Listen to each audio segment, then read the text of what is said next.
Rekan-rekan media yang saya hormati, Bapak Presiden Republik Indonesia baru saja mengikuti KTT virtual Gerakan Non-Blok (GNB) di bawah keketuaan Azerbaijan. KTT ini mengangkat tema United Against COVID-19 dan diikuti oleh 39 negara GNB. KTT juga diikuti oleh Sekjen PBB, Presiden SMU Sidang Umum PBB ke-74, Dirjen WHO, dan juga Chairperson dari African Union Commission. Indonesia menilai pentingnya penyelenggaraan KTT ini untuk membahas secara khusus tantangan yang dihadapi bersama oleh negara-negara GNB untuk memerangi COVID-19. Negara-negara GNB yang mayoritas anggotanya adalah negara berkembang paling merasakan dampak dari COVID-19 ini. Dan selain itu, pelaksanaan KTT ini juga bertepatan dengan momentum peringatan 65 tahun Dasar-Sila Bandung yang merupakan hasil Konferensi Asia Afrika dan turut menjadi cikal bakal dari gerakan non-blok ini.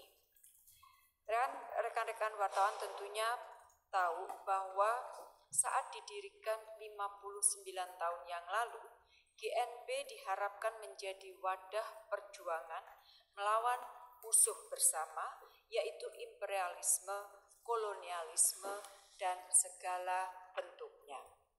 Indonesia merupakan salah satu pendiri gerakan non-blok. Saat ini COVID-19 menjadi musuh bersama quote-unquote negara-negara di seluruh dunia, termasuk negara-negara non-blok. Jumlah kasus dan kematian akibat COVID-19 masih terus menunjukkan peningkatan di sebagian besar negara berkembang yang hampir seluruhnya merupakan negara anggota GNB, mulai dari Asia, Afrika, hingga Amerika Tengah dan Amerika Latin. Dalam pertemuan tadi, Sekjen PBB melalui pesan videonya menyampaikan atau menekankan mengenai masalah solidaritas dan kerjasama untuk menangani COVID-19 dengan 3 prioritas, yaitu mengakhiri COVID-19, kemudian menangani dampak sosial ekonominya, dan yang ketiga pada saat recovery mengingatkan jangan sampai ada satupun orang yang tertinggal atau no one left behind. Sementara Dirjen WHO menyampaikan penekanan pada 4 hal, yaitu mengenai pentingnya multilateralisme, national unity atau kesatuan atau persatuan pada tingkat nasional, dan juga international solidarity, serta health for all. Bandung Declaration, teman-teman, selalu disebutkan di hampir semua statement dari delegasi yang hadir, karena Dasar-Sila Bandung merupakan dasar bagi multilateralisme, kerjasama, dan juga solidaritas. Dalam pertemuan tadi, para pemimpin GNB menegaskan kembali pentingnya solidaritas dan kerjasama antar negara gerakan non-blok dalam melawan COVID-19. Selain itu, para pemimpin GNB juga menyerukan agar kemitraan global untuk melawan COVID diterjemahkan dalam bentuk kerjasama yang konkret seperti bantuan pembangunan dan keringanan hutang, terutama bagi low income countries. Secara khusus, teman-teman, dalam statementnya tadi, Bapak Presiden menyampaikan 3 pesan utama. Pesan yang pertama adalah mengenai pentingnya penguatan solidaritas politik antar negara GNB. Beliau mengingatkan pentingnya kita memfokuskan energi dan waktu kita untuk menghadapi COVID-19. Intinya, jangan sampai negara-negara GNB terjebak dalam hal-hal yang bisa mempertajam perbedaan dan melemahkan kerjasama. Pesan yang kedua yang disampaikan Presiden Republik Indonesia yaitu agar solidaritas politik ini perlu diterjemahkan menjadi kerjasama yang konkret. Prioritas negara berkembang saat ini adalah akses yang berkeadilan dan tepat waktu terhadap obat-obatan dan vaksin COVID-19 dengan harga yang terjangkau. Perlu juga fleksibilitas di dalam penerapan rezim paten dan hak kekayaan intelektual. Itu juga ditekankan oleh Bapak Presiden. Pesan yang ketiga yang disampaikan Bapak Presiden adalah pentingnya penguatan kemitraan global bagi negara berkembang. Beliau menekankan pentingnya pemenuhan komitmen bantuan pembangunan dan kemanusiaan maupun keringanan hutang. Kewajiban pembayaran hutang negara berkembang bisa dialihkan ke pembiayaan untuk penanganan COVID-19 atau disebut debt swap for COVID-19 dari official creditors. Saya ulangi, debt swap for COVID-19 dari official creditors. Ini penting untuk disampaikan teman-teman karena banyak sekali negara berkembang terutama least developed countries yang mengalami kesulitan di dalam menangani COVID-19.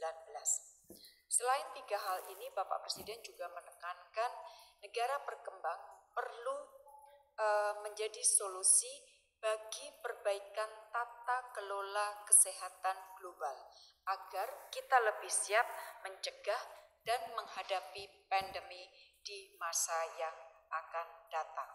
Teman-teman wartawan yang saya hormati, KTT ini menghasilkan sebuah deklarasi yang pesan utamanya antara lain keprihatinan terkait penyebaran dan dampak COVID-19.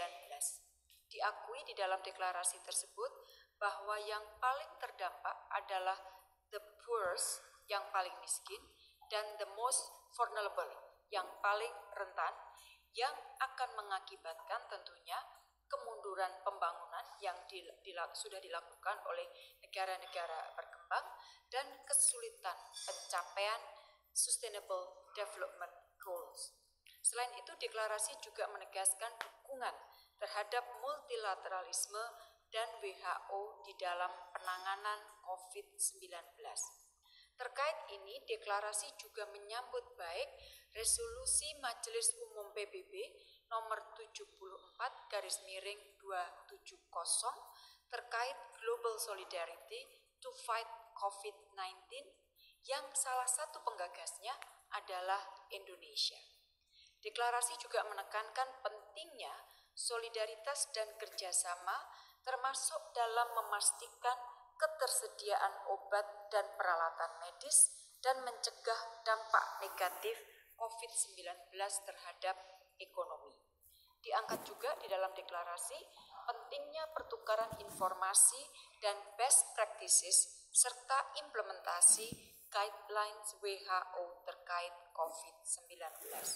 Di dalam deklarasi juga disebutkan perlunya mencabut pemberlakuan mekanisme unilateral yang tidak sesuai dengan hukum internasional dan piagam PBB untuk memastikan agar penanganan COVID-19 dapat dilakukan secara efektif.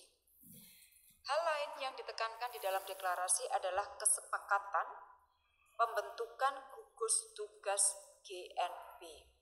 Tugas dari gugus tugas ini adalah menyusun database kebutuhan medis dan kemanusiaan negara GNP untuk selanjutnya disampaikan ke negara dan organisasi donor. Jadi teman-teman, KTT ini bukan sekedar menghasilkan pernyataan politik, tetapi juga menghasilkan sesuatu gagasan yang konkret, yaitu pembentukan gugus tugas gerakan non-blok tadi. Rekan-rekan media sekalian, demikian yang dapat saya sampaikan dari hasil KTT virtual gerakan non-blok, di mana Presiden Republik Indonesia hadir berpartisipasi di dalam KTT virtual tadi. Demikian teman-teman, terima kasih.